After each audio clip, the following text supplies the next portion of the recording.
So, Terry McMahon, thank you very much for coming in today doing the interview with us. As you've described from your early years, they were quite challenging from recent interviews that you've done in the past. Can you tell us a little about that period when you were growing up? I presume you're asking about being homeless. I was homeless for about a year or thereabouts. And how is it formative? I presume you're asking. One of the things about being homeless that you learn very fast is that loneliness is like a cancer, except it's a contagious cancer. People sense it, they smell it, they feel it, and they want to get as far away from it as possible. So I suppose that informs everything I write, which is usually about somebody who's profoundly lonely, somebody who is so disenfranchised or so removed from reality, either by choice or because of other circumstances outside themselves. But it formed a real passionate desire to explore the disenfranchised, to explore the separation between illusion and reality, to explore the political reality of what it's like to be invisible in your own life, in your own town, in your own country. And I think that permeates through everything I've written so far. During that time that you were homeless, you recorded conversations with some of the homeless people that you met at the time. Do you still have the tapes? No, sadly, and this is the kind of thing where you go, what kind of fucking moron was I? But at the time, there was a whole bunch of hobos, as they would be called, and they kind of adopted me. I was very, very young, and they were never a threat to me at any stage. And I bought a little dictaphone, but it was a dictaphone that had 3.5-inch tapes. And I bought one of those in a second-hand shop, even though I had no money. I decided to forego food to get this thing, and I started recording our conversations. And I had this build-up of tapes, and I thought, okay, I don't know if I can ever be a writer. I don't know if I even have that birthright or even that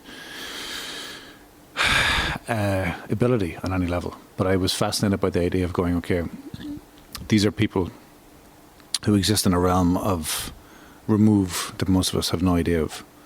And I had seen the Lomax Brothers stuff that had been recorded. I'd rented them out in the library and all that kind of stuff. And I suppose a part of me had this idea that perhaps I was some kind of archivist on a simple level. And then a short while later, my whole world fell asunder, like it happens to a lot of people, and I decided to get rid of everything. And one of the things I stupidly got rid of was those tapes. So everything I owned was in a small bag, and anything that didn't fit in that bag was gotten rid of. So it was this idiotic notion that somehow if you erase the past, your future might be better. So no, stupidly, I don't have the tapes. Have you met anybody since? I mean, that you were, on the street with? Have you? Only one. Every one of the rest of them are dead. I used to go to the prisons for them to deliver not emails, Jesus, that's a different world, to deliver letters from the lawyers and stuff. But one of them I met years later, a beautiful man actually, who had a life, who had children, who had all those things. And I met him with his son, curious enough, who was a grown-up man at the time. And he introduced me as if we had an extraordinary history. He introduced me with such pride to his son. And I remembered sitting with that same man outside a bank on the main road in Rathmines. And I had been arrested and all that kind of stuff, and the police were quite dodgy on multiple levels, but because I was with these men, I was seen as being very, very suspect. But we were sitting there, and it was the afternoon, and we were drinking. And I wasn't a heavy drinker. I didn't really know what I was doing, but this was a world I was immersed in at the time. And he said to me, I watch all these people as they're passing by, it's about 5:30 in the afternoon, and they're all going home to their busy houses from their busy jobs and their busy lives. And he says, they all look down on me, and they look at me with sometimes scorn, sometimes disgust, even sometimes with sympathy. And he says, what none of them seem to understand is that I have known passion in my life that they will never know. I remember being blown away by that at the time, literally blown away. And that's the specificity of his language, that he has known passion in his life that they will never know. And to meet him all those years later, and to see him with his son, and he was still fucked up through booze, he was all those things, but the uninhibited love he showed me, and the pride with which he introduced me to his son as if these two people were meeting because of the decency of him, and you realise that's what happened. This remarkable man. So that was a few years ago, but all the rest of them are dead. Can I ask how you came out of that? How did you, I suppose for want of a better phrase, how did you get to where you are now? You mean having my home repossessed by the banks? Because that's where I am now. That's where you're at it right now? That's the reality, yeah. Full circle. The scum banks and what they set in motion and how they have stolen our family home. That's literally what's happening in my life right this second. I have a meeting later this afternoon with lawyers, and the lawyers are in a state of incomprehension at how the banks are allowed to behave the way they're behaving now, and it's because the courts are facilitating them, the government are facilitating them, and now I'm in a position where, having spent years and years of earnings, over 200,000 of my money, real physical cash, I'm about to have my home taken off me. So it's one of those bizarre things that you ask the question at this moment of all times. But how do you get out of it? I ended up living in a series of bedsits. I was too young to get the dole at the time, and on my 18th birthday I signed on the dole. Literally on my 18th birthday. That's how I celebrated my 18th fucking birthday. But I don't mean that as a whine. It's interesting that you go, okay, what are you doing on your birthday? Where are you going? I go to the fucking dole office. So I signed on, and you were allowed to get rent allowance at the time, and I got a room for £11 a week. And that room became a whole series of rooms over a period of time. And literally, you don't know how to talk to people, you don't know how to engage. I had a stammer as well, I had all that kind of crap. Beginning to sound like fucking Forrest Gump here, but I had all that stuff, and I didn't know how to engage at all. And it's back to that thing of loneliness being a cancer. I used to hang around Stephen's Green and just be embarrassed and walk because you didn't want people seeing you engage in the patterns of the cancer of loneliness. And then eventually, bizarrely and perversely and incomprehensibly, I saw an advertisement for Dublin Youth Theatre. And I remember feeling sickened in my stomach with fear at even the prospect of it. But it was an open call advertisement. And I talked myself out of it a million different ways, but I also knew that if I didn't do something, I was going to be even more invisible than I was. Had you ever acted before? Not at all. Good God, no. Nothing. Again, you don't come from that birthright. You don't have any of that background. My old man adored movies, so I was inculcated into the world of movies in terms of adoration, but never in terms of being somebody who would have aspired to become directly involved as a practitioner. And I went to that audition, and I remember being terrified beyond anything I'd experienced before. And I'd been in extreme violence, I'd been in extreme circumstances, I'd lived on the streets, I'd done all those things, and none of them compared to the fear of being in a fucking open audition room. And they accepted me, and I went to a couple of their classes, and then I left because I hated it. Not for any fault of theirs, but because I just didn't know how to engage. And a guy was there, he met me, and he said, there's a school, a vocational school, that is taking people as part of a full-time course. You should come down. I went down, I could barely speak. They accepted me, and I was so terrified. They accepted me late, and I was so terrified that it was an after lunch. The first class was after lunch, and I went to a bar and I drank 4 pints of Guinness back to back, just out of sheer fear, and went into the first class. And there were some of the most remarkable people in the world in that class. One of whom is Jimmy Fay, who is now the great director in the Abbey, and he's running the National Theatre up in Northern Ireland. Ken Harmon, the brilliant writer. Jimmy is godfather to my kid. Ken is godfather to my other kid. And it just became one of those things where I was lucky enough to meet some of the most remarkable people and develop some of the most remarkable long-term, lifelong friendships with artists. And I think that's literally the cliched notion, but it saved my fucking life. Great. Through your acting resume, you have played quite a few parts. Is there any parts in particular that you've favourite? No, they're all shit. They're all just fucking ridiculous. All this fucking stuff of getting cast as a psychopath and a rapist and all that nonsense. I don't know where they get it from. I don't know where they think it's coming from, but it was always just embarrassing. Was there a particular part that you'd like to play then? A father, an ordinary guy, a fucking simple, ordinary guy, perhaps, yeah. I was fascinated by what actors have to go through. I was fascinated by, firstly, why most acting seemed to be awful in Irish movies and Irish television, and fucking god-awful. It's thankfully subsequently changed, but I wanted to know how to work with actors. I wanted to know what they had to go through, and the only way to know what they have to go through is to put yourself through it. Actually, and I'm being unfair, Paul Fraser did a film called My Brothers. And Paul Fraser was the writer for a lot of Shane Meadows movies in England, some of the greatest films I've ever seen. And Paul directed a script by Will Collins called My Brothers. And in that, perversely, I played a pedophile, but it's the only part of acting where I went, okay, for the first time I'm doing something that's potentially very interesting. But outside that, I played nothing but cliches and stereotypes and embarrassing fucking nonsense. What about Batman Begins? Oh, shut the fuck up. Well, forget about the part then. No, I'll tell you about Batman Begins. Batman Begins has paid me so much fucking money it defies comprehension. I was little more than a glorified extra. I remember walking on... I'd been cast in Batman Begins, and I remember going over to England, and Cillian Murphy was there, and Christian Bale was there, and this whole setup was there, and they put me in a SWAT uniform, and I was brought into a room, and suddenly there's 200 guys in SWAT uniforms, and I'm supposed to be their leader, and every single one of them would have broke me in half. They were all bodybuilders, they were all fucking fighting guys, they were all powerhouse men, and I'm standing there in the middle of them, looking like a 13-year-old kid with no fucking chin, with a big SWAT hat on me, trying to give them orders. I just went, film is insane. Did you get to meet Christopher Nolan? I did, yeah. What's he like? Cool as fuck. Yeah? Actually, his DP is really beautiful, Wally Fisher. Just really cool. His wife is his producer, so you're talking about a completely relaxed set.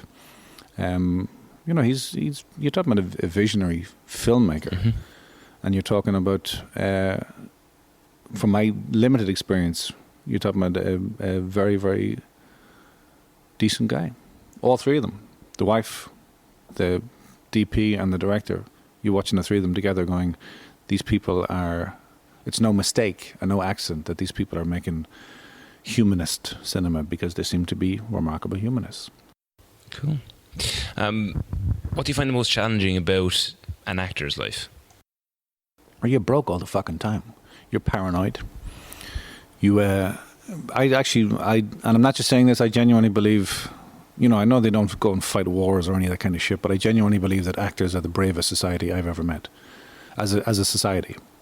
You know, there are some prima donna wankers, there's all that kind of stuff, but there are far fewer than you think, far fewer than we're conditioned to believe. I think what an actor has to go through on a daily basis in private to aspire to being what they want to be is terrifying. I don't know how they do it. Then secondary to that, how they take a text from someone like Shakespeare or, you know, Tom Murphy, how they take that text and how they just, the basic fundamental monkey see, monkey do stuff of learning it, but then turning it into something profound every night, or turning it into something profound every take on camera. I don't know how they do it. They're alchemists, they're magicians. The best of them are astonishing. And I'd love to be in a position where I could facilitate that kind of magic. And I feel that I'm more excited working with actors as a facilitator rather than being one. And it's not because I have some kind of problem or some kind of fear. It's because I just feel that the majesty of acting and witnessing that acting and being somehow the facilitator as well as a witness, few things excite me more. Can you describe your style of directing? I suppose sometimes I'm a prick, like anybody, but style of directing. I think for me, the most exciting thing, firstly, is I don't believe actors are interpretive artists. I believe they're creative artists. I think that's very, very important. Because interpretive is reductionist, and I believe that what actors do at the moment of creation is not an interpretation. It is making magic, making something out of nothing. It is alchemy. And my style of directing is, I can't think of anything that excites me more when I can shut the fuck up and just witness it happening. When you're sitting there so giddy with excitement because the actor is doing something that makes the entire crew stop breathing. I can't think of anything that excites me more. I like empowering actors to make choices beyond the obvious. I like empowering actors, even because I've directed other material, but in terms of film, I've only directed my own material, and I structure scripts very meticulously, and the language in particular is very meticulous, but I'm not interested in replicating what I think I've heard in my head. I can't understand a director, and I understand and admire some of them, but I can't understand personally why a director would try to replicate something that was in their head. To me, that's masturbation.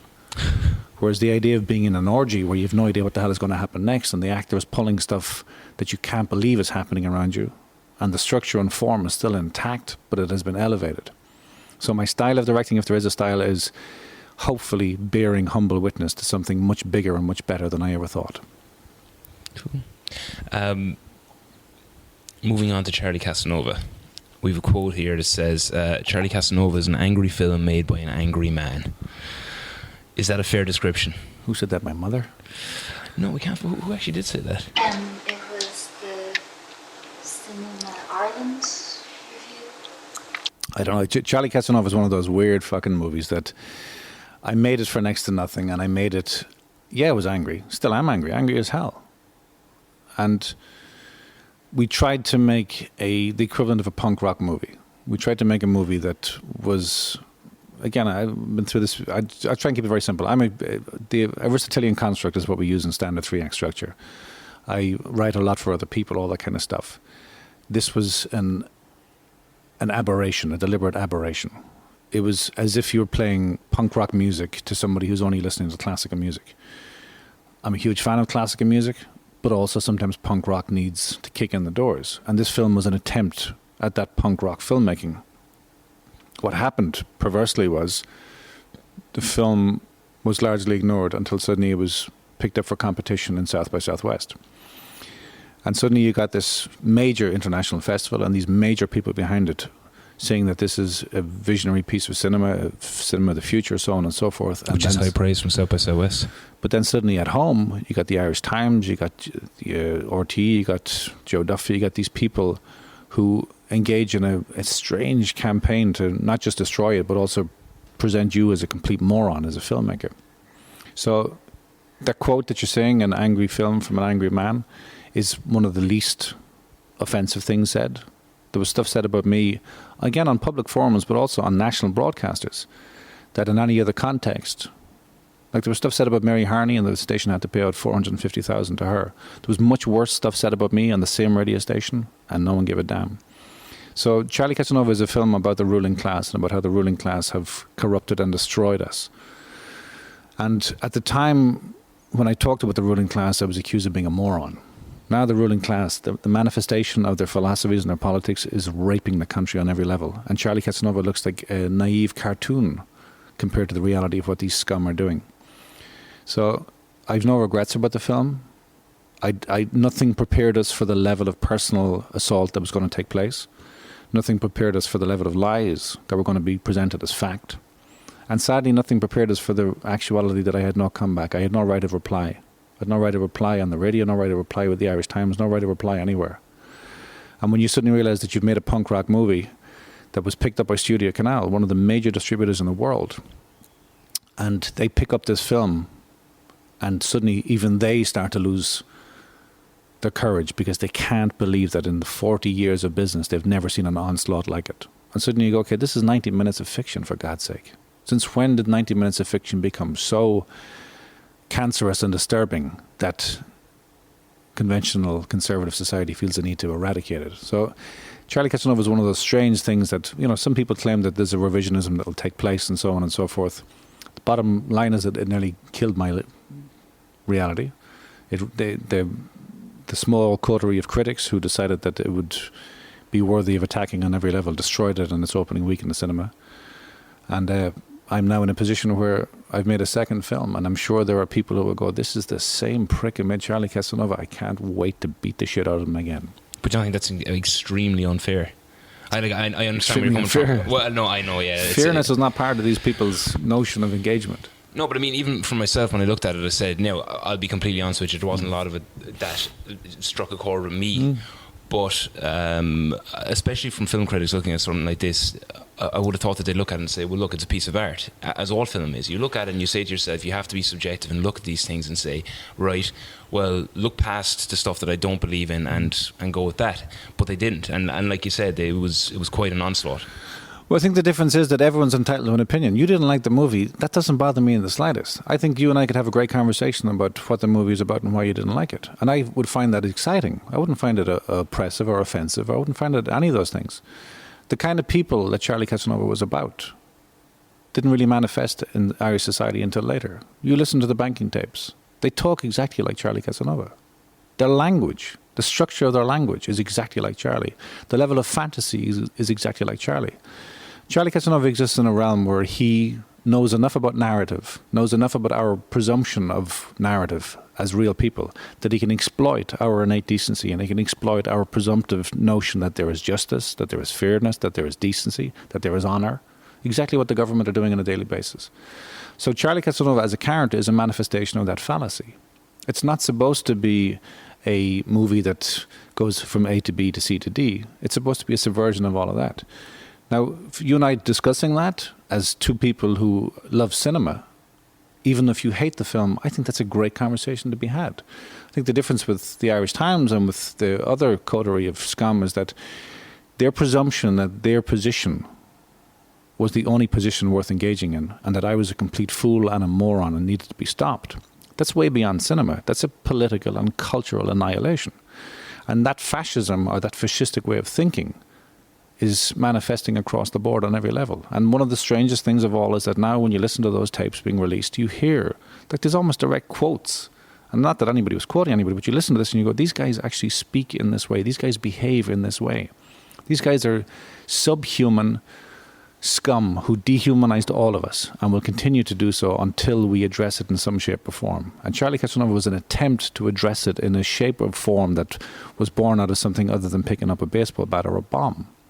And curiously enough, it became my own worst nightmare. Because the very things that Charlie Casanova is about, which is fallacy, which is a lie, which is you sitting there in a theatre getting angry. Charlie Casanova was designed to make you angry. It was designed to piss you off. It was designed to make you go, what the fuck is this shit? That was its function. It wasn't designed to placate you, or it wasn't designed to titillate you or stimulate you in the way that allows you the easy reprieve of going, yes, I understand the politics there. Yes, that makes sense. It wasn't what Richard did. It wasn't a case of going, okay, we're going to pretend to be about one thing, then be in fact an apologist for another thing, and then we can all move on and pretend we've gone through a cathartic experience. Charlie Casanova was the antithesis of that, and deliberately so. Do you think if it was released now, would there be a different reaction? Because we have just gone through the advertising, trials and remedies, and do you think at the time we were still very naive about what was happening? I think he'd be hated. One of the things is that I didn't make it easy to like me. Do you know what I mean? I decided, okay, to go Johnny Rotten on it or John Lydon on it, to go down the line with it. And I realised that nobody was going to promote this film except me. So I was front row centre at my own fucking funeral. But one of the things is that I will say, and again, this is not to, and by the way, when I talk about what Richard did, I don't mean that in any disrespectful way to the filmmaker or to the film. I'm talking about the things that as an audience that we find palatable. We find it easy to engage in something that lets us off at the end without any culpability. We find it easy to engage in things that anaesthetize us by tickling our fucking genitals and then leaves us half satisfied and then walks away. But I do believe that if Charlie Casanova was made by Neil Jordan, or if it was made by Lenny Abrahamson, it would have been received in a profoundly different way. Part of the presumption was that who does this prick think he is? Who does this guy who came from nowhere, who is not part of the college or the collegiate who we've all protected? Who is this guy who thinks that he has the audacity to come out of nowhere and make a film that is picked up by Studio Canal and picked up in South by Southwest, and then suddenly he's going to give a commentary on our culture? Who does this prick think he is talking about the ruling class? There is no such thing as a ruling class. Who does this prick think he's talking about Irish culture? This guy is a nobody. Who is he? So suddenly that presumption that you have the right to annihilate somebody because you don't know who they are, or because you question their intellectual capacity or their intellectual credentials or their aesthetic credentials, that becomes part of the same oppressive system that Charlie Casanova is about. So everything that it was about ended up manifesting in the attacks against the film and me, but everything that it's about ended up manifesting in a much broader context in our culture, and we are doing even less about it. I'm just telling you here that as recently as this conversation, my home is about to be taken off me. What am I doing about it? So if I'm in the middle of it, and I'm in the middle of the attacks and I'm doing nothing, how do we expect a broader culture to do a damn thing? So if Charlie was released now, nobody would give a damn. There's the other side of it where I've received incredible emails from people and letters from people and conversations from people who were moved completely the opposite to how you were moved. There are people who despise the film, and absolutely they're within their rights to do that. And absolutely they're in the rights to passionately despise it. I think that conversation is very exciting. There are also people who are passionate advocates of it. And again, as equally passionate, but curious enough, they didn't become vociferous, or if they did, they were largely ignored. So a film that divided audiences ended up becoming a film that was despised by everybody, and therefore destroyed. One of the questions we were just about to ask was how much of you is in Charlie, but I think we just, we've kind of got that over the last... Yeah, but there's none of me in Charlie. I think Charlie's a piece of shit. I think Charlie Casanova, Charlie Barnum, is an absolute piece of shit. There's nothing of me in him. And that was one of the things, part of the accusation is that, firstly, I was accused of being a misogynist. In the national media, I was accused of misogyny. I was accused of, all the stuff of being a moron, all that kind of stuff was different, but I was accused of being deep, dark, and deranged. Like, these are things, I got 3 children. I got children listening to this, listening to their father be described as a woman-hating, deep, dark, disturbed individual. Now, in what context in our society is it fair, firstly, to take a separate, objective, 90-minute piece of work and accuse the person who is behind it of being any of those things? And yet they were allowed to do it because I was powerless and because they were powerful. There was nothing of me in Charlie. There was an articulation in Charlie that I find disturbing, and that every line that he puts together is designed to manipulate and exploit and take from you whatever he can. I see our politicians doing it every day. I see our politicians being facilitated by our media doing it every day. And Charlie, I think, I'm hoping anyway, that in time you will look at Charlie and you will go, he's a Charlie Casanova. And I've had friends do it. I've had Charlie Casanova get into my taxi last night. Charlie Casanova come into the bar last night. That notion where you go, okay, these guys, these people, these subhuman people who look on all the rest of us as nothing more than marks, nothing more than things to be exploited and destroyed. That's what Charlie Casanova is. That's the antithesis of who I am and who I want to be and what I'm interested in. But the manifestation of taking your complete opposite political position and trying to create a character out of that was where Charlie Casanova came from. And yet the very thing that was the antithesis of me is the very thing I was accused of being. Your most recent film was St. Patrick's Day. What inspired that story? I used to work with so-called mentally handicapped people. That's what they were called at the time, an extraordinary phrase. But I worked in mental health as a trainee nurse, and I was brought in as kind of a guinea pig. In the history of the hospital, there was no males allowed in the female ward, and they decided to try this guinea pig here, so they put me in the female ward. And I used to see when the parents or the guardians would come in each weekend to visit the residents, or patients as they were called, you would see that there was a moral authority granted to you as a parent or as a guardian or as a minder that entitled you to effectively control every element of the person that you were supposed to be caring for. So in the same way as if you and I were in a situation of inequality and you had aspirations toward intimacy and I decided that those aspirations were inappropriate, I can shut them down instantly. And any aspiration toward intimacy or towards sexuality or towards sensuality was completely shut down in the hospital instantly, as if it was an aberration, as if it was a danger.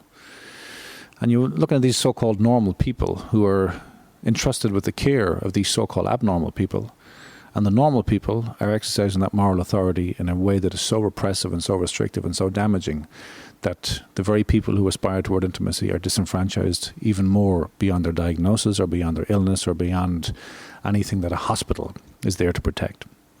And I knew that I wanted to write something about it. I knew I wanted to write something about this notion that we have the right, the moral authority to decide who's entitled to intimacy and who's not. It wasn't too long ago when homosexuality was deemed to be an illegal act, when that right to intimacy, that aspiration toward intimacy was deemed to be criminal, much less immoral. Now, thankfully, we've moved on to the degree where we've humanized ourselves enough to recognize that human beings are entitled to intimacy. And yet the same things that were robbed from homosexuals are still robbed on a daily basis from people who are diagnosed with mental illness. Do you think is that something particular to Ireland? Because I think until the 70s we had the highest number of people incarcerated in mental homes. And we do, it seems to be that despite all the media coverage and the willingness to talk about mental health there's still a huge resistance at kind of ground level. But in the media, it's being pushed, but at ground level, it's still very people back away from it and being able to handle it. And do you think is that something particular to Ireland? Well, even the media, like I don't know what push you're talking about. You know, there are campaigns that appear to be about the facilitation of engagement with mental health, but it's masturbatory. It's about the celebration of the people who are behind the campaign, and not the celebration of the people who the campaigns are for. In terms of a groundsweller, in terms of on the ground reality, you and I are in any situation where we have an aspiration toward intimacy. It's already complex. It's already nerve-wracking. The idea of me being attracted to you and asking you, would you like to have a cup of coffee, could be the most incredibly difficult thing in the world for me to do. And that's me as a so-called normal person. I have a mother who represses me, not through any act of malice, through her protective notion of love. And suddenly she finds out that I'm attracted to you. Every precedent that has been put in place makes her believe, and her doctors validate it, that me becoming intimately involved with you, even in terms of aspiration, is potentially damaging to both of us. So what is normal and gorgeous and beautiful and innate becomes dangerous. Now suddenly you're in a situation where you go, okay, on a simple level, my right to intimacy, my aspiration toward you, are turned into something very ugly. Now you take that further, you take that into the realm of abnormality. You take that into the realm of anybody who has any disagreement or any notion other than the standard conventional notion about engagement. And suddenly we have a government who oppresses us. We have a government who oppresses all those aspirations. We have organizations who set about to destroy other organizations who are trying to change those things. We see it every day played out in the media. We see it every day played out in politics. We see it every day where the very things that are brought about through social change are hammered or destroyed or have funding withdrawn or whatever. So I think in reality, we claim to be, in these campaigns, we claim to be celebrating something or embracing something. But in actuality, if you look at our government policies, look at our financial policies, look at our social orders, we are going 10, 20, 30, 40 years back in our engagement. We are criminalizing people for aspiration beyond the conventional. We are destroying people's aspirations. We are criminalizing the working class. Simple thing about the aspiration toward a home. It used to be a working class birthright that if you worked hard in school, graduated, got a skill, worked hard, got a house, raise a family, that you could retire and be a decent person with a decent family and a decent lineage. All of that is gone now. So we are the so-called normal people, and that's been done to us. What the hell do we think has been done to the so-called abnormal people? So no, I believe in actuality the damage that's being done right now on a daily basis in an orchestrated way is worse than it's ever been. Because at least in the 70s, they didn't really know what they were doing. It was just ugly, state-ordained protection of pedophiles, of corrupt individuals. Now it's actually across the board. Now it's all the fundamental things we believe in: state, church, government, banks, everything that is supposed to be there for our benefit have all corrosively entered our lives and destroyed them.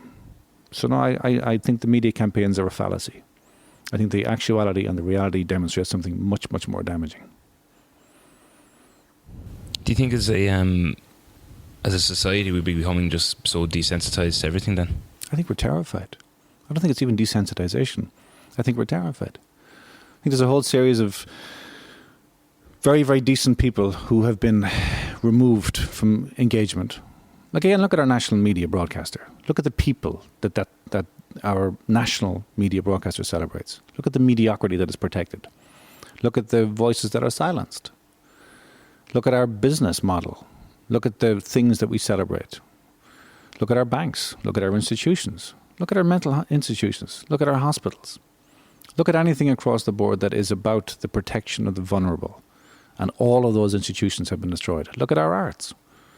We got a Minister for Arts who has made it very clear he could give less a damn about the arts on every level. We got a film board which, frankly, we are incredibly lucky to have. And there's a lot of people who criticise the film board, but we're amazingly lucky to have it. But every year its funding is getting pulled more and more. We're in a situation where the arts is treated as something that is either a joke or to be treated with suspicion. We got administrative staff who are protected on every level. We got artists who are starving, and we got administrative staff who have no problem paying their mortgages. They're not the ones leaving any venues early. They're the last ones at the bar, because the administrative staff are protected and the actual artists have nothing. That same administrative notion in hospitals. You got people dying on hospital trolleys as administrative staff are walking around doing nothing and getting paid a healthy annual salary for it. We got the same thing with the banks. We got a whole banking system that was bailed out to an amount that even defies comprehension. And now those same banks are attacking people, attacking Irish citizens in their homes and pulling their homes off them. This defies comprehension. That's happening to us on a daily basis. We got children who are going to schools and their education has been robbed on every level. I think for an amazing nation of people with some of the most magnificent human beings you could ever meet on the planet, we are not anaesthetized, we are terrified. And we are in such a state of terror that we are afraid to breathe. Just going back to what you said about the film board, and this goes to what you're saying to the film St. Patrick's Day.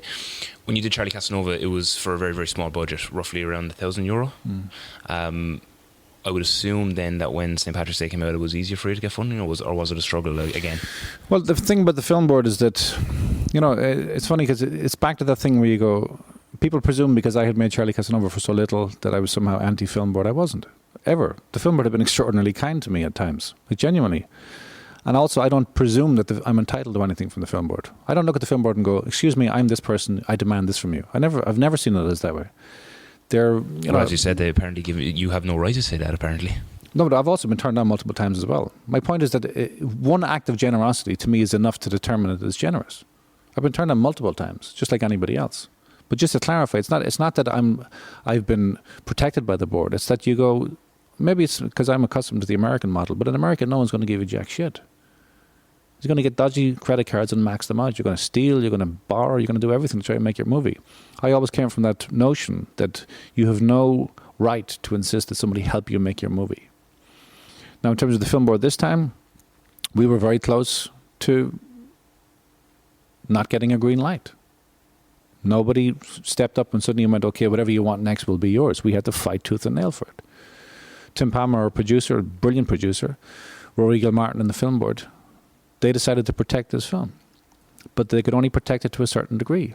And at no stage whatsoever did anybody say, okay, you can do whatever you want. Everything had to be qualified, everything had to be fought for, everything had to be qualified. And that's kind of right. So when I talk about the film board being something remarkable, it's remarkable that it exists. It's remarkable that it gives money to anybody. Are there certain people who seem to be getting more money than other people? Yes. Maybe it's because they're making movies. Maybe it's a vicious circle, or maybe it's unfair. Maybe it's an elite circle. But the very fact that there was an organisation out there that will give somebody €12,000 to write a screenplay, and that's available to you without any history, which is what happened to me. Without any history, without anybody in your corner, without anybody pulling political stunts for you, is remarkable. The very fact that something like Patrick's Day can get made against all commercial odds. Patrick's Day is going to be a very difficult sell. We've had remarkable response to the film, but it's going to be a very, very difficult sell. More difficult than Charlie Casanova? Well, I think the difference with Charlie Casanova is that even in the space of a number of years, the model has changed so dramatically. With Charlie Casanova, you're selling a kind of, again, a political punk rock, but with Patrick's Day, you're selling a drama, and television has taken over drama so brilliantly. Television has become the new cinema. Television is doing on television what cinema did in the 70s in cinema. But if we look at a movie like this, it's a hard sell, but they fought for it because they believed it was a worthy sell. And they took a big risk. They took a genuine gamble. Now, the film, we've had phenomenal responses to the film, and we've had people stand up and give the most incredibly poignant declarations in a theatre to a bunch of strangers. We've had NAMI, which is the National Advocacy Group in America. We've had the most extraordinary response from them. We've had people talk about this coming from an authenticity that is unprecedented. We've all those things, and yet it still might be very, very difficult to sell this film. That's not the film board's fault. It's not our fault. It's the reality of the market out there. But I will say, and again, just to clarify, in terms of the board, we are blessed beyond belief that it exists at all. And there are a whole bunch of people out there who would pull it in a heartbeat if they didn't think it was making some money for the country. And that's the only reason it exists. It's not there on some governmental level because of aesthetics. It's there because it's proven that it brings money in. From what you said there, your films seem to be celebrated practically everywhere outside of Ireland. Well, again, it's. I've only made 2 films, but I think the difference is that in America, for example, or the notion of America, because it is a notion, it is a myth as well. But the underdog is still something to be celebrated. There's a mythology of the underdog, and that mythology is still embraced, even if it's later quashed or turned into a whore through money. But in our country, the underdog is to be treated with suspicion. The underdog is the rebel, the underdog is the terrorist, the underdog is the person who is messing with the system. And we don't come from a culture of celebrating rebellion. We used to, but that changed so fundamentally. Now rebels are morons or idiots or jokes or clowns or whatever way the media dresses them up to be, all being fed information by the government or by whatever forces are in play. And by those forces, I mean, the police or whatever. So we have politicians now who are turned into jokes. We have Mick Wallace who was turned into a joke. And you watch this man who had courage beyond measure. Now, yeah, he had money. Of course he had money. And he used that money in whatever way he did. But he also had courage. He put up banners talking about us having the blood of Iraqi children on our hands. And you look at this man and he's turned into a joke. You've Claire Daly who's turned into a joke, handcuffed and arrested and put on the front of the newspaper, even though they knew that they had no case. Then we have someone like Alan Shatter who eventually resigns. And you look at this scenario and you go, he was protected across the board. They were attacked across the board. We don't even know the beginning of what happened. These whistleblowers are talking about a whole series of things that are going to be exposed. And yet still we will go back to that original system where Shatter will be forgotten, Kenny will be protected, and the police force will continue to slip or feed information to whomever they want, depending on whatever their agenda is. I would love to go in and talk about the police force a bit more. Unfortunately, my father is actually a retired sergeant, but he has turned around and said to me that it's not what it used to be. And that's the only real way I can put it to most people, is that when he says, oh, does he miss being out of the force? He says, not really, because it's not what it used to be. When he signed up, it was the early 70s, and he just goes, it's just changed. The politics in the guards themselves and what happens, you actually just realise this is a television show. This is a book. This is 2 books. This is just unbelievable what you're telling me, and this is just one station. It's happening around us here, and they're just trying to keep alive.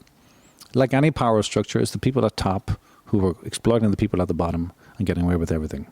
So I'm not saying all cops are bastards, not at all. But I am saying that the protection of those at the top is endemic and is going to continue. But this is what I'm talking about, is that the simple idea that, we had a conversation recently. I was working on a project with a couple of producers, and the contract gave us the right to change the cast. And I said, just because the contract gives us the right to fuck somebody doesn't mean we should. And this notion that because you have the power, or because somebody has facilitated you to have the power to fuck somebody, why do you have to take it? Why do you have to choke the living shit out of the other person to elevate yourself, when in fact both of you could have risen together? And that's a mentality that disturbs the hell out of me. And that's a mentality that permeates across the board in this culture. It's not just a case of we want people to be obedient, it's that we want them on their knees. Like this whole thing, and again, I don't want to get into too political, but the idea that somebody can fail in government so profoundly as Brian Cowan and then be appointed to the board of directors of Topaz, who are part of Shell. Now, Shell was granted incredible powers to exploit the rights of people on their own land. A foreign company was allowed to come in and destroy the rights of Irish citizens. Dennis O'Brien buys Topaz. He appoints Brian Cowan, the failure that is Brian Cowan, to the board of directors. Turns out that one of Dennis O'Brien's subsidiary companies has been granted the contract to put the water meters all over the country. These are multi-million dollar contracts that have been put in play. So is it only a matter of time before Enda Kenny is appointed to the board of directors of the water company? This is how absurd it is. This is how farcical it is. And it's happening in front of us. On our watch, right here, right now, it's happening. And every day what they look at it, they go, these people are so incapable of doing anything, we can literally laugh in their face. And they will beg us not to hurt them too much.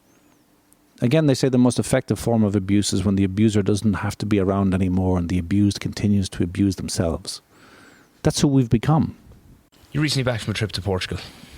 A writing trip, from what I've been told. Is this an attempt to change the tone? Yes, it is. Let's talk about bikinis in Portugal. Go ahead. The way you write, do you have to get into the right frame of mind, or does it just come naturally? I was blocked actually for a while. I do a lot of writing on dictaphone and that kind of stuff so that you don't have to be limited to a blank page or to a computer, so that you can be walking around. Also at 3 o'clock in the morning so you can wake up and record something. But again, the great Tim Palmer, the remarkable producer that he is, decided to try and help. And what we did was we went to Portugal on a very, very cheap holiday to work, to get up every morning and start working. And so it's resulted in being unblocked. Great. I don't know for how long, but it's resulted in being unblocked. So yeah, we're working on the next film, and it's called Oliver Twisted. It's kind of 10 to 6. Yeah, we get up in the morning, get up early. We watched Joseph Campbell, The Power of Myth. You know Joseph Campbell, The Power of Myth? No. For any of your listeners, you should try and get your hands on it. It's astonishing. It's 6 one-hour interviews with one of the greatest minds of all time. And we watched that in the morning. Have a bit of breakfast, watch that, then go for a long walk on the beach and just discuss, like the fundamental requirements of structure, character, so on and so forth. Have a bit of lunch and then continue to do so until the evening, and then have a bit of food. So it was very relaxed, but very invested in what we were doing. And it's, again, an extraordinarily privileged way of writing, an extraordinarily privileged way of engaging, because the actuality is at home in your world, you're getting attacked and your home has been taken and stuff. So it's it's the next script. It's called Oliver Twisted. It's going to be the next movie, and we're fighting hard for it. Again, we've another quote from yourself. Books were my drugs. What books? Well, I had an incomplete education, to phrase it politely, and I had that chip on the shoulder notion that because I never finished primary school and all that kind of stuff, that I somehow had missed out on something. And I had this notion that college was incredible. That, college was full of really smart people having really smart conversations in between bouts of orgiastic sex and drugs. And I was very hungry and all those kind of things, but I bought, this sounds so fucking pretentious, but it's the truth. I bought Dostoevsky's Crime and Punishment. And at the time I was living in a tiny little one room place, and my landlady was this weird, strange, crazy, salivating freak. And I remember reading Crime and Punishment, and you have the central character Raskolnikov, who decides that if he can kill this old woman and steal her money, he can use that money to do some good. And the moral complexity of that aspiration. I remember reading this book on, I don't know anything about Dostoevsky, but how the hell did he get into my life? How did he know me so inside out all those years ago? And it affected me on a profound level, a completely profound level. And curiously enough, one of the strange things is that the perversion of that and the reverse of that is Charlie Casanova. It came from that.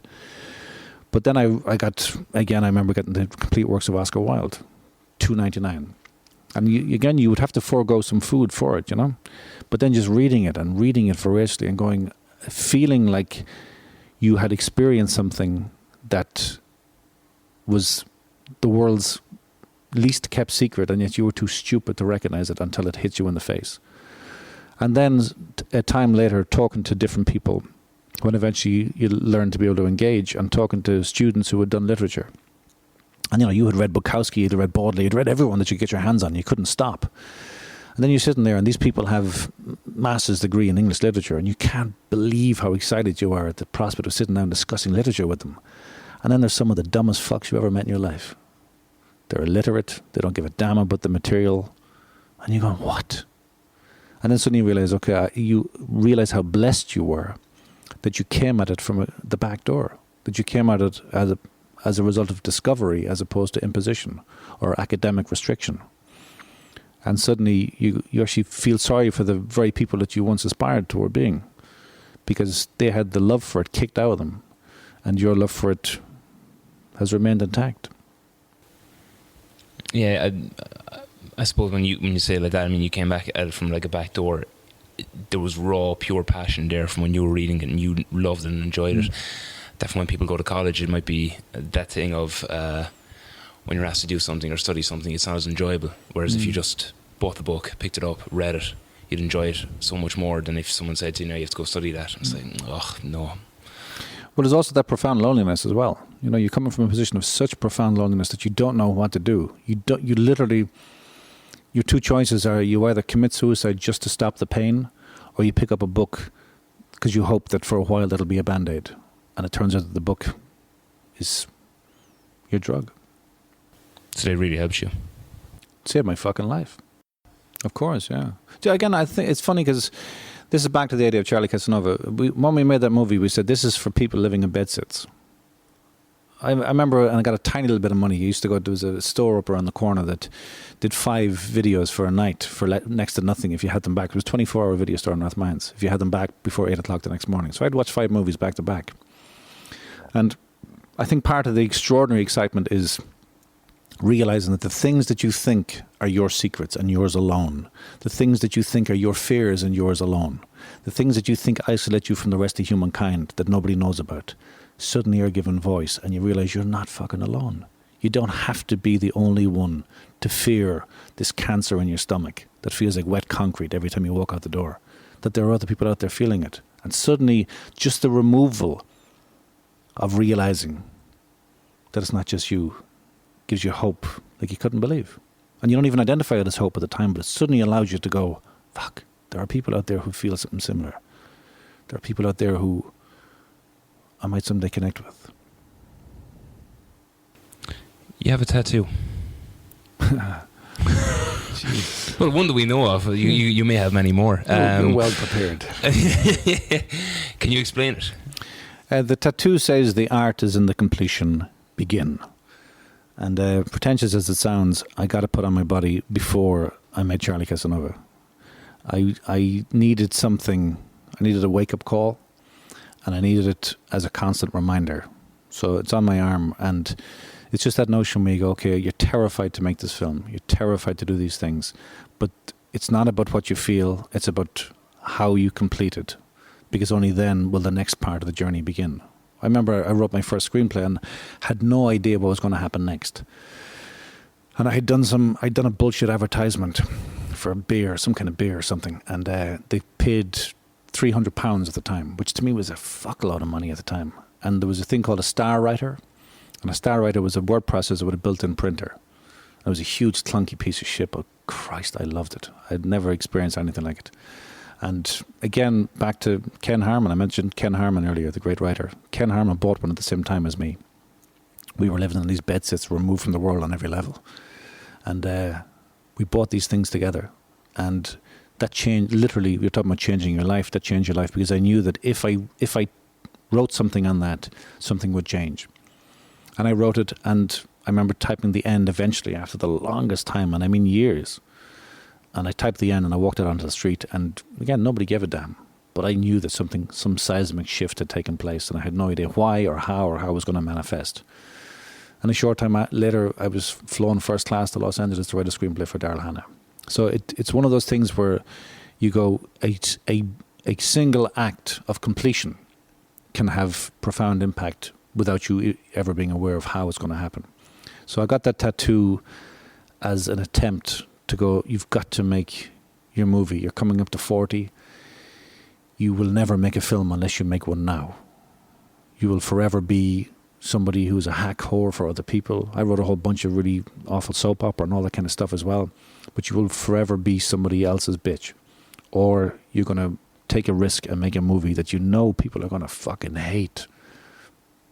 But you're going to make it for all the right reasons. So the tattoo was a constant reminder of that. The art is in the completion, begin. And bizarrely, there's 3 people in America who've got the tattoo on their bodies now, and they sent me pictures of it. And that's where you go, now that's fucking strange. But again, this is back to the idea that it suddenly takes on a life of its own. The film industry itself, is there any changes you'd like to see in it? It's funny because, there's a whole generation of people out there who don't pay for cinema. And they don't pay for cinema not because they're malicious, not because they're greedy, but because they have been brought up the way we were brought up listening to radio. Like, this is a podcast you're doing now. You're not going to charge for this podcast. That's a magnanimous gesture. You're putting in your time and your effort and everything here for this right now. You're doing that because you believe that there is something bigger than us and more worthy than us out there. These kids watch movies. They love movies. They watch everything. My kid, I got a 19-year-old son who's seen every movie made in the last 15 years. You think the prick has paid for one of them? He hasn't. And it's because he is part of a generation who don't believe that paying for things in this context is an issue. They just want to absorb everything. So the change I'd like to see, it's back to that simple idea of access. Who accesses what and why? You look at the movie list at the moment. I wanted to go to the movies the other day, and I went through the long list of movies that were on, and every single one of them made me want to puke into my mouth. Every one of them was a $120 million CGI comic book fantasy. And you go, and again, I'm no disrespect to that. There are people who love that, and I got no problem with it. But where the hell are the other movies? And we need to protect, as audiences, we need to protect movies. Like we're sitting here recording this in the Sugar Club. This place should be screening movies every morning. We need to take the power back in terms of screening the movies we want to see. Because we can't expect big companies to do it because they're driven by money. They're all owned by Sony or McDonald's or Coca-Cola now anyway. So if we want to protect movies as an aesthetic, important, relevant necessity in our lives, we've got to find a way of projecting those movies. And if we charge 50 cents in or €1 in just to cover or whatever, we need to protect the future of cinema in terms of content by protecting that content in terms of screening it. That's a change I'd love to see. I think it would be an understatement to say that you're very vocal on social media. I think in particular, well, I'll be honest with you, I think there's probably not a week that goes by when I see something on your Facebook feed that I go, oh, Jesus, he went off on one there, you know. But to be fair, after talking to you, and it's something that's going to be, you're a lot more soft-spoken than I actually imagined, because the way things come out on social media, especially I suppose the use of caps lock, things can come across as quite verbal and stuff like that. But I've never used caps lock in my life. No, you haven't. You haven't used caps lock. But you have been quite vocal about social and political issues, even in this podcast and stuff like that. Have you ever thought about, running for an election or running for politics or anything like that? I mean, you talk about change, and there's stuff that needs to be done or stuff that you want to open people's eyes to. It's not even that I want to open people's eyes. I want to open my own eyes. I'm a coward. Like, I'm a complete coward here. This is not some heroism or not some attempt to put your dick on the table and go, look at me and my insight into politics. I'm terrified of my own cowardice. I'm terrified of what I've become.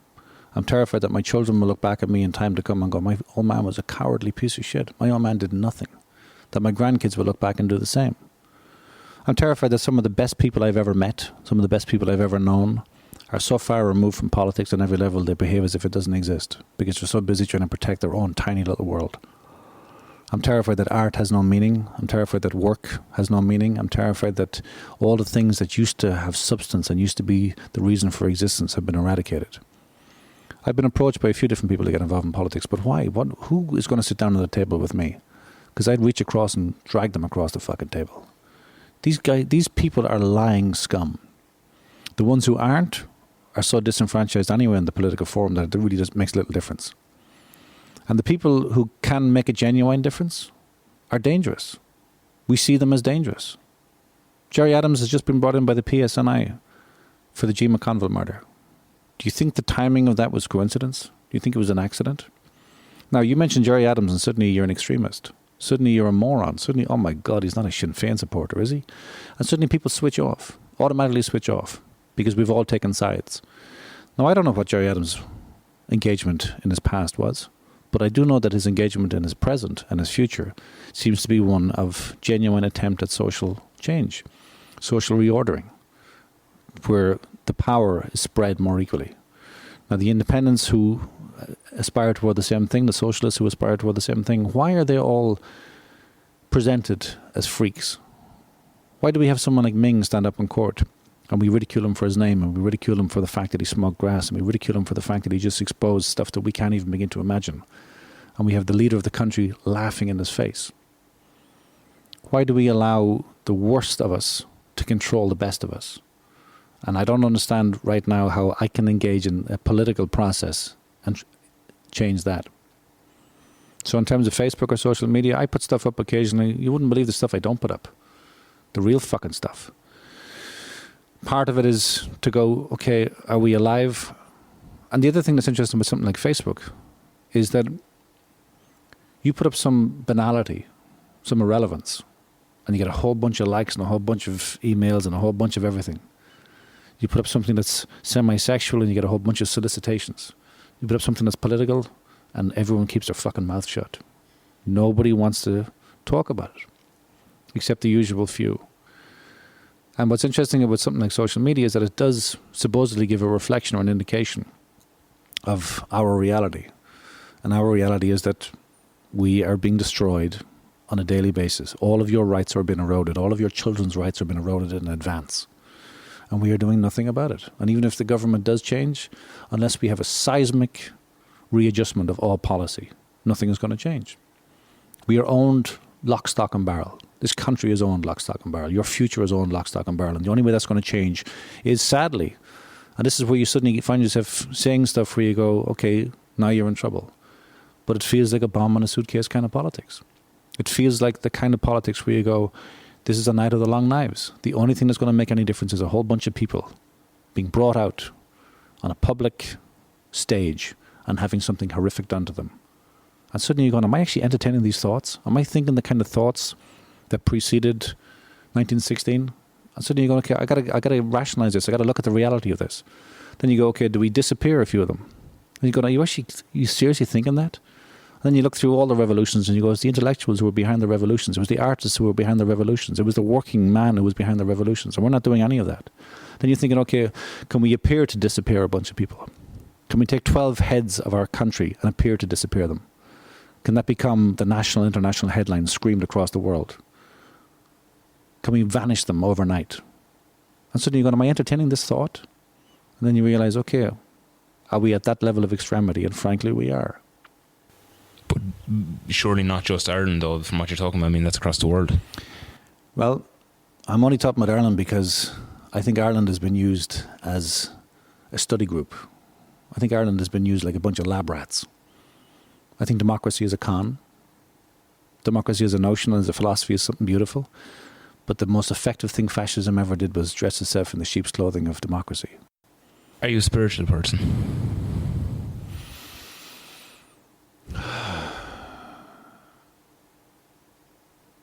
It's interesting you ask that because you're talking about tattoos. I'm getting a second tattoo. Well, a third one. The other one is I got in Los Angeles.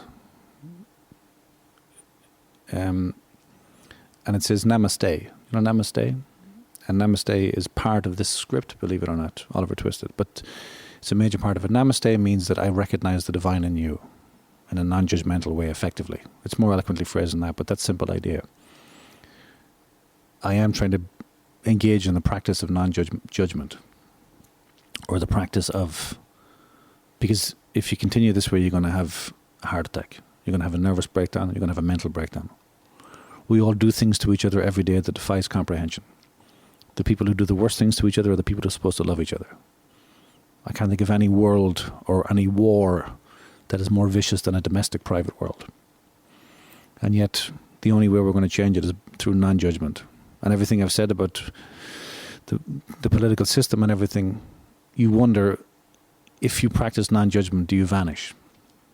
Do you become like Gandhi and cause a revolution, or do you vanish? And I think that these people look at non-judgment or look at people with a spiritual aspiration and see us as morons. So, yes, I would have almost a naive, romantic yearning for something spiritual, but I would also be aware that these scum are exploiting the shit out of it.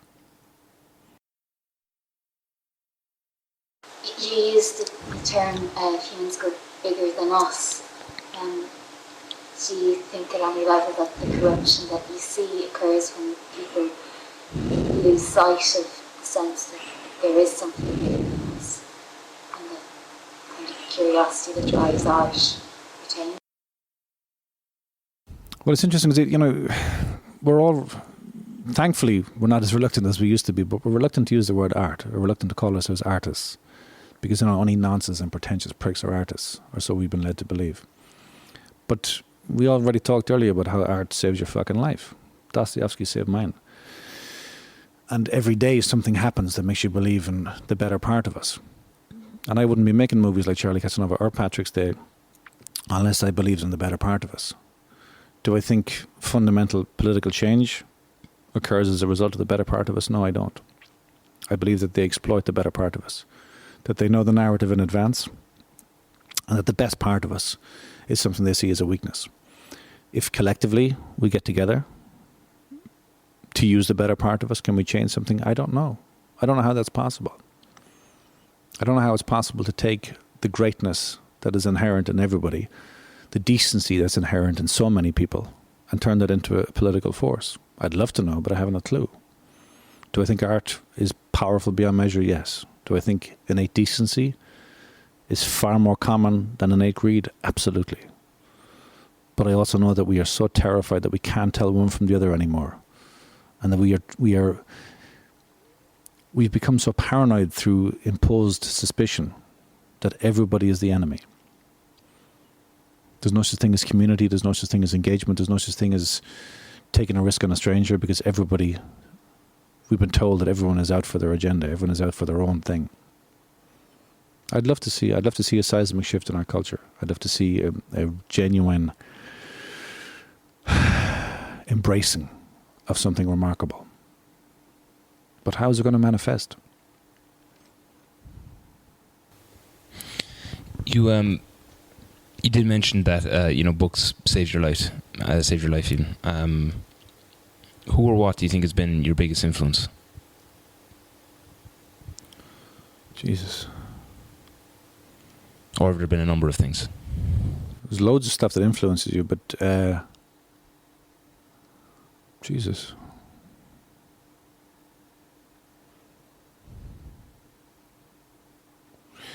I suppose it's mates, like really good mates. Like, I got some very, very good friends who, anytime we're together, something remarkable seems to feel like it's possible. So, there are actors like Declan Conlon, or writers like Mark O'Rourke, or we mentioned Ken Harmon and Jimmy Fay, there's Richie Smith, there's a whole bunch of people, Tim Palmer, the producer. There's a whole bunch of people who seem to be brave beyond measure. And they seem to be able to carry that bravery with such swagger. It fucking amazes me, because I'm terrified all the time. But those people, amaze me.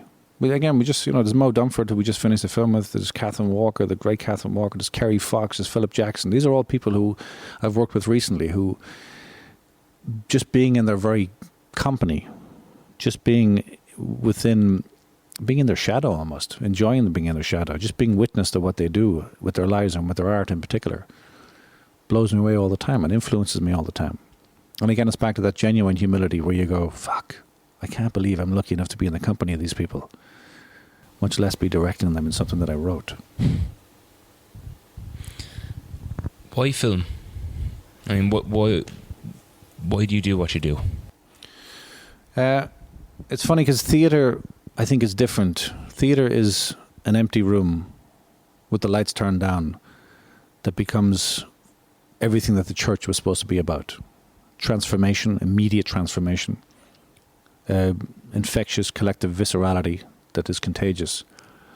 And where when you leave that space, you are altered in the same way as you were altered in a church. Film, to me, is back to the idea of a bedsit. Somebody sitting alone on a bedsit. Film, you put it on, you press play, there's no one else around. And instead of standing on a small stool and putting a rope around the light, you actually, 90 minutes later, walk out of the room and go, fuck, I've just seen something that I didn't think existed. Also, I think film is an amalgamation of all the arts.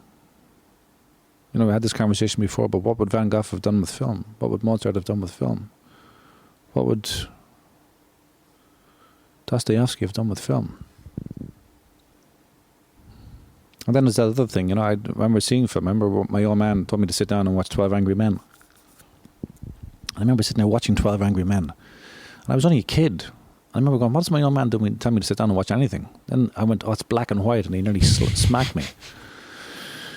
And I watched it, and I remember watching it at the time, and this is one of those things where you go, this is either the arrogance of youth or the stupidity of youth, or perhaps you go, okay, I've clicked into something different. But I vividly remember watching 12 Angry Men as a young child and going, what if Henry Fonda was the devil?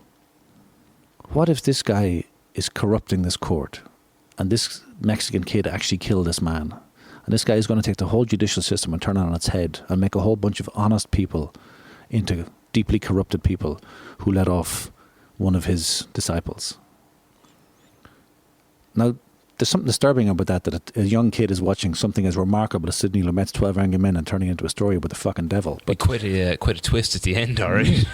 But just that simple notion, because that's dramatic irony. That's, okay, audience placing. Who knows what, where, and when.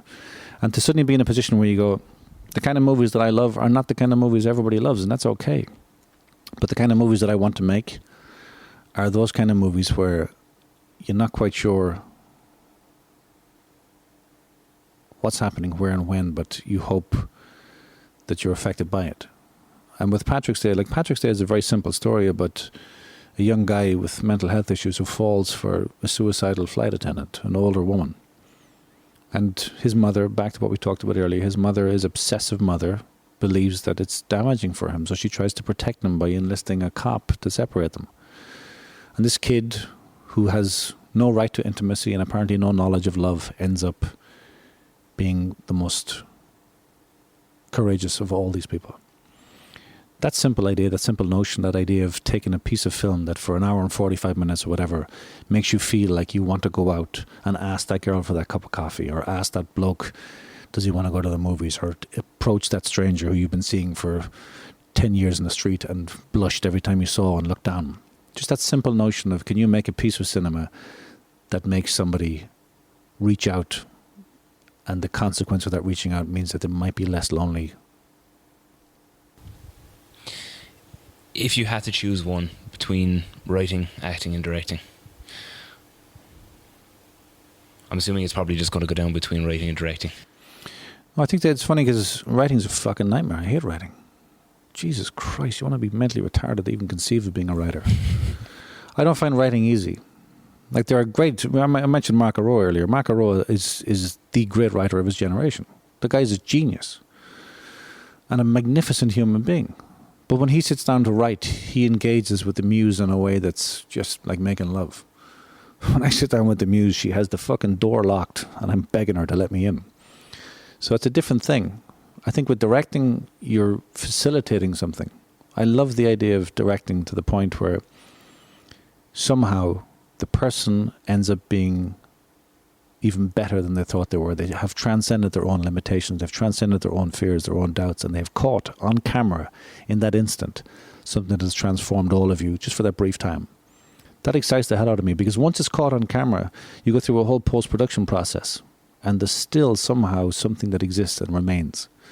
And then it goes on to a cinema screen, and then everybody has different responses to it. And then it goes on to DVD or download or whatever the hell the differences are going to be now. But somebody, back to that simple idea, somebody somewhere sitting alone on the bedsit might watch that film and connect. And you're never going to know about it. You've never been there to witness it, but it might connect in a way that you connected when you were living in a bedsit 20 plus years ago. That's exciting. Final question, Terry. To I suppose to bring it up or to finish on a more positive note. What is your proudest moment? Jesus. It's like fucking This Is Your Life. See, this is where you got to say the birth of my children and so on and so forth. But it's 3 of them. So they're all going to go, which fucking one? My proudest moment. My proudest moment. Good God.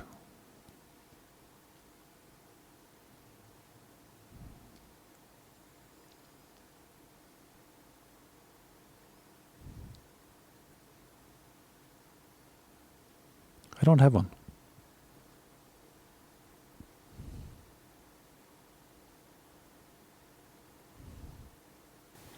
What about your biggest mistake then? Oh, fuck me. Have you got 6 hours? Well, you know what? Let's go back to proudest moment for a second. Proudest moment in your professional career. I'm not being evasive, but I don't have one. Okay. It's not about pride. I'm not suggesting that you're suggesting it is. No. But proudest fucking moment. Like you talk about when you came out of your bed set after writing your first screenplay, and you said there was a seismic shift, and you know nobody else knew about it, but you could tell that there was something was after happening. I mean, you must have felt pretty proud after that. It's not even pride because that's fear. We went to the European Film Festival in Paris, and Emmett Scanlon, who played Charlie Casanova, he, a lot of people perceive him as a prick or as an arrogant wanker or whatever, when in fact he's a beautiful man who's one of the hardest workers you'll ever meet. But he came over to Paris and he had to get a flight back to England. He was doing that TV show at the time. But he'd won the award for Best Actor in Paris. And I had to accept the award for him. And I remember thinking, nobody in this room knows who he is. No one in this room gives a fuck. No one in this room knows who I am, and nobody gives a fuck. But for this man right here, right now, because the courage he showed in that role and the aggressive... Because he was as damned as much as I was. But the aggressive attacks on him. And here we are in Paris, the home of so much cinema I adore. And this guy is at to been awarded Best Actor. I remember feeling huge pride for him. Genuinely massive pride for him. And thinking at the time, you know what, you can all go fuck yourselves. Scanlon's at to win the Best Actor. There's a bit of pride on that. But it's kind of a vicarious pride, if that makes sense. Like, I've won awards myself, Best Director, Best Film, all that kind of stuff, but they didn't generate pride. Because to be proud of something, and again, I hate to sound like I'm fucking on This Is Your Life, but sometimes I see what my kids do and it generates extraordinary pride.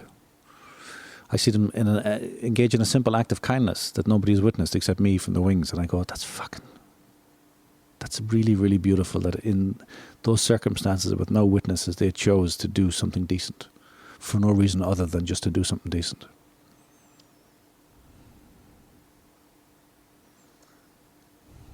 Do you have any future ambitions? Apart from the film that you're currently writing at the moment, is there anything else that you aim for? Yeah, millions of things. I'd love to be part of a community that makes remarkable work hard and fast. I'd love to be the kind of stuff that John Cassavetes, he didn't do it as hard and fast as he should have, but John Cassavetes are those people who make remarkable work to make remarkable work. Like even the simple thing here, we don't know each other, but to give up a few hours of your day for a podcast that we don't know who's going to listen to it. I still find that after all these years, I still find that incredibly exciting. I hate to keep on referring to the bedsit mentality, but I find it incredibly exciting that a bunch of people want to do something just to do something. And I'd love to, I don't know, not build a community because I don't feel the need to lead it, but I'd love to be part of a community that happened really, really hard and fast, where a bunch of writers, actors, directors, producers, crew got together and went, we got 6 weeks for delivery. And the day after those 6 weeks, they went into the next project. Just moving fast. I think the factory tried it, but I'm not sure if it worked. But just that simple idea where a whole community of people, where all of their vested interests are engaged with, where sound and picture and design and all those things are engaged with as equal arts that are as equally important. Not where we'll fix it in post or fix it in ADR or do it in CGI and I think that empowerment, I think that's how we can move cinema forward. And I'd love to be a part of that. I don't know if it's possible, but the very fact that the three of you are doing this right here, right now, for no cash and no vested interest other than to try and explore Irish cinema for whatever long-term goal, I think that's fantastic. And that's something that we've forgotten. That's something we've lost sight of. The idea of just discussing aesthetics and making aesthetics, because what a privileged bunch of people we are to be able to even do so. we're very privileged to have you here for the interview. You know, thank you very much for coming in for us. Bet you say that to all the boys. I don't know, but in all seriousness, I mean, as you said, I mean, we do this just for our enjoyment. We do it because we want to do it. I mean, you wouldn't believe the amount of people that would just be like, oh no, it's okay. So when yourself or other people that we have coming in, it does mean a lot to us that you take your time, you know, to come in and actually do the interview with us. It's great. So thank you very much. But even that notion that, no, it's okay. I don't understand that. I don't understand why it's okay to appear on Ryan Tuberty's show because you're promoting your project, as opposed to sitting down and having a genuine conversation with genuine people, but just not under the banner of RTE. Why have we lost the desire to engage with that conversation? And why have we sold out so horribly to the corporate notion of conversation? It doesn't make any sense. Whereas you look at someone like Jim Sheridan. I've heard conversations with Jim Sheridan where you just go, this guy is born to make movies, born to make stories, born to engage with human beings on every level. And then you see so many of our other filmmakers or our theatre makers, and they are so removed from engagement, they insist on a hierarchy of approach, that there's no humanity in them. And how in Christ's name can they presume to engage with an audience in relation to humanity when they have none themselves whatsoever? Very true. Anyway, you were trying to end on a fucking positive note, and here I am whining and pissing and moaning again.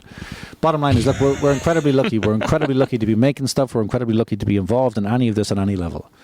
And I consider it a genuine privilege, despite if I sound like I'm whining, I've just contextualized it for you at the moment. I'm coming from a very, very angry place. But it's an incredible privilege. It's an amazing, amazing privilege to sit in any environment with a bunch of people who are trying to capture lightning in a bottle. A bunch of alchemists who are trying to go, fuck, this is hard. We've no idea what we're doing, but look, this is possible. And suddenly it happens and everybody goes, fuck, don't breathe. I love that. That's addictive beyond belief, and I'll do it until I fucking die. We hope so as well. Terry McMahon, thank you very much. Thanks a lot, man. Thanks, folks.